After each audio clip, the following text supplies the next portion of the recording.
Olá, uma satisfação ter você aqui conosco de novo no nosso canal. Meu nome é Said e, e eu vim aqui hoje falar um pouco sobre o padrão MSX. Eu vou fugir um pouco do comum, que o comum geralmente a galera explica, surgiu em 83 com o Nishi junto com a Microsoft, inventaram o hardware aberto.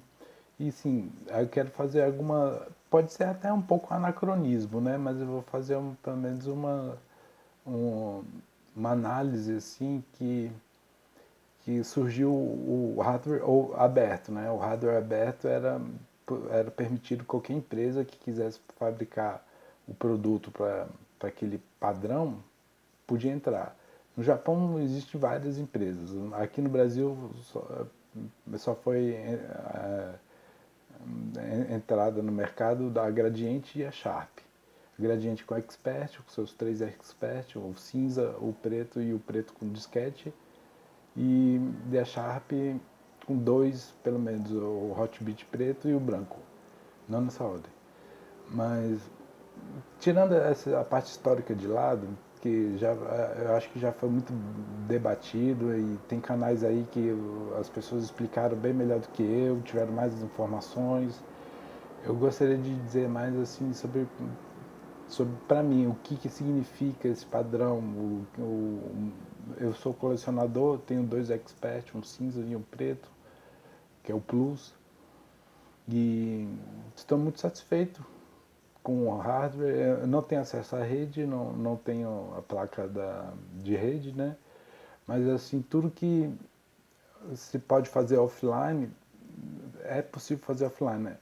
A não ser, obviamente, coisas modernas, como MP3, vídeos, mas as coisas que usam o MS-DOS, por exemplo, vamos pensar no MS-DOS dos anos 90. Naquela época que você tinha que digitar um IN para entrar no Windows 3.11, a janela era meio duas cores, apenas três cores. Era mais ou menos essa a mentalidade na época, né?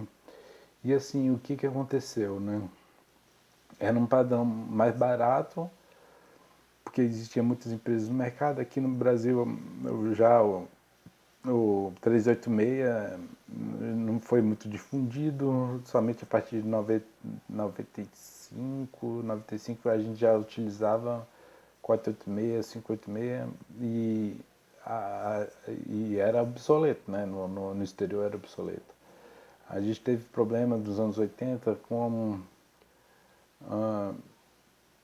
teve problema nos anos 80 com a reserva de mercado, que era proibido importar tecnologia e tinha que utilizar a tecnologia nacional. O que foi bom e ruim ao mesmo tempo. Bom porque fomentou a tecnologia nacional e ruim porque deu margem aos clones, a software houses piratas e também a falta de tecnologia, porque quando foi lançado o MSX1, né, o 1.1 aqui no Brasil, primeiro pela Sharp, depois a Gradiente logo em seguida, aconteceu de no exterior já ter o MSX2, o 2 Plus, e em 90, 1990, enquanto a gente estava começando, engateando a usar disquete, lá no exterior, no Japão no caso, né, que surgiu no Japão, já tinha o Turbo R, né? O Turbo R foi um computador de 16 bits que tinha compatibilidade para 8 bits e que é o Z80, né? O processador Z80 e assim foi funcionando. Mas como eu estava dizendo, o meu relato, né, para mim o que é o MSX, né? Para mim o MSX é uma fonte muito grande de satisfação, de realização pessoal. Nem todo mundo gosta de computador antigo, né? No máximo, eu conheço camaradas que gostam de computador antigo, mas eu gosto do 386, 486. Já são computadores mais desenvoltos, né? Que tem placa de rede, desculpa, placa de vídeo e placa de rede também. O Windows 3.11 for Workgroups, né, tem como você fazer um acesso à internet. É claro que os navegadores da época não chegam nem perto dos Firefox de hoje em dia, né? Que é HTML5, JavaScript e outras coisas que naquela época não tinha, né? Mas voltando, né, para o Expert, o Expert foi um divisor de águas, né? Porque ele era fabricado na Zona Franca de Manaus como videogame, aí chegava em São Paulo, ganhava um teclado e virava computador. Aí tem muita gente que gosta de jogo, né? As pessoas que. Os gamers mesmo os games retrô, né?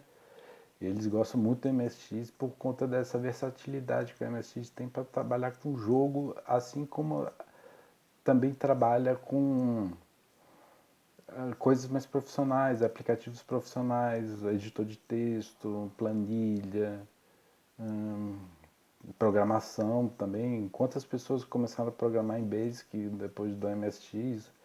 E o Basic naquela época, hoje em dia ninguém fala Basic, virou um tabu falar de Basic, mas nos anos 80, praticamente todos os computadores que tinham no mercado, eles tinham um interpretador Basic também, e não foi diferente com o Basic da Microsoft, né? E o que foi bem legal, que foi a primeira linguagem de programação de muita gente que depois seguiu carreira e foi evoluindo, o programa em C. E realmente no MSX é possível programar em C, Pascal, Basic, e Assembly, e essas linguagens mais comuns, né? E eu gostaria de agradecer também, né, nesse vídeo, a ajuda do Amauri, que o Amauri me ajuda bastante e me ajuda, né, não ajudou só, me ajuda no grupo do WhatsApp que a gente tem, e respondendo minhas dúvidas, assim, todo mundo me ajudando. E agradecer ao Maluf, que gentilmente gravou o cartão de memória para mim. Eu fiz um backup do cartão de memória, a primeira coisa que eu fiz. E para quem não sabe, eu recebi uma SD Mapper, né? Que é